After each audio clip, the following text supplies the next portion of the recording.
Hey everyone, I'm Dino Watt. And I'm Shannon Watt. And we are the creators of The Business of Marriage. And as relationship experts, our goal is to infuse more purpose, passion, and play into marriages and into family relationships. And we wanted to talk a little bit about Genshai, and we love the fact that Kevin Hall and everyone is putting this together to kind of show everybody what Genshai means. And we know that when we heard about Genshai a few years ago, when Aspire first came out, we actually talked about it with our children. And one of the things that we've done in our lives is we feel the best way we can help people not feel small or feel less than is by implementing that idea into our children. However, sometimes as a parent, it's kind of hard. Well, there's not a lot of people that they're not able to speak for themselves. And so a lot of times we work in personal development helping couples and adults, but kids don't always get a chance to express themselves or for us to demonstrate to them Genshai. And so one thing that we realized as we were reading through his book, that we practiced that in our daily life starting when our kids were really young. We had 3 kids in 3 years, so it was a little crazy for a while there.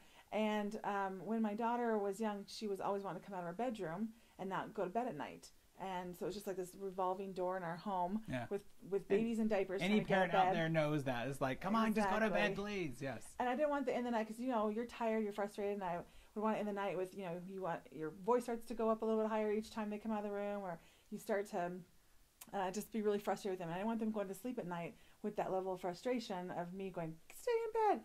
So I talked to a child psychologist and said, what can I do to help my kids to stay in bed and not want to come out? And she said, you know what? They're not finished with you. They haven't closed down their day yet. And so they want to come out because they still want to be with you. But if you can close down their day and show them that's okay. So I just took that piece of advice and I came up with my own little program when my kids were small that we called our nighttime routine. And it's worked fabulously. And we have been sharing this with a lot of other couples. And we share this at our 3-day seminars. And it's been such a big hit that we would love to share this. Well, the reason why we think it actually demonstrates Genshai is because, as every parent knows, there are just some days where you and your kids just don't communicate well, and you're not getting along. And some things might, sometimes temperatures might flare or your voice might get raised.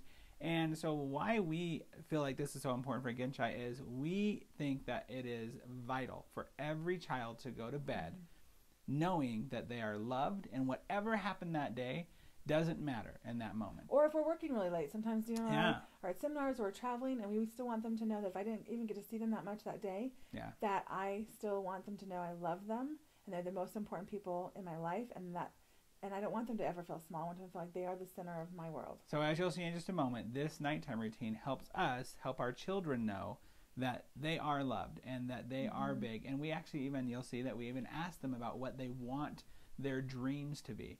So therefore, we're trying to instill in their head that that is the most important thing, that closing down of that evening. So we're going to go into my son's room here, and we're going to show you exactly what our version of Genshai is. So our family, after we come together as a family and we say our family prayer and have a little bit of inspirational time together, we break up and have our kids go to each of their bedrooms, and Dee and I go in and spend about 5 or 10 minutes with each child individually, and we go through a little nighttime routine with them. So my son Hayden here has generously volunteered to go through this nighttime routine and show you a little bit of what we did. And now this has evolved over the years. This started when they were 2 or 3 years old, and obviously now my kids are preteens and teenagers. So it gets a little more mature as we go along. But he's going to show us a version they used to do when they were like 6 or 7 years old. And what's fun about this is that this is just a sample. You can do it any way you want, and it can kind of morph as your family customizes it. So here we go. So I love to get down at eye level so it feels a little bit more intimate, and I feel like we're on each other's level and we can talk and try to grab their hands and love them up a little bit. So I start off with saying, what's your high today, Hayden? My high today was playing with my friends and getting started on my book report. Oh, great. And what's your lows for today?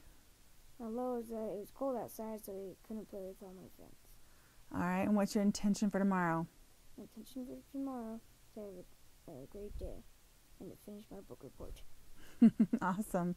All right, so who do I love? Me. A little bit or a lot? A lot. Just for today or forever? Forever. Luckiest mom? You. Why? You have such great kids.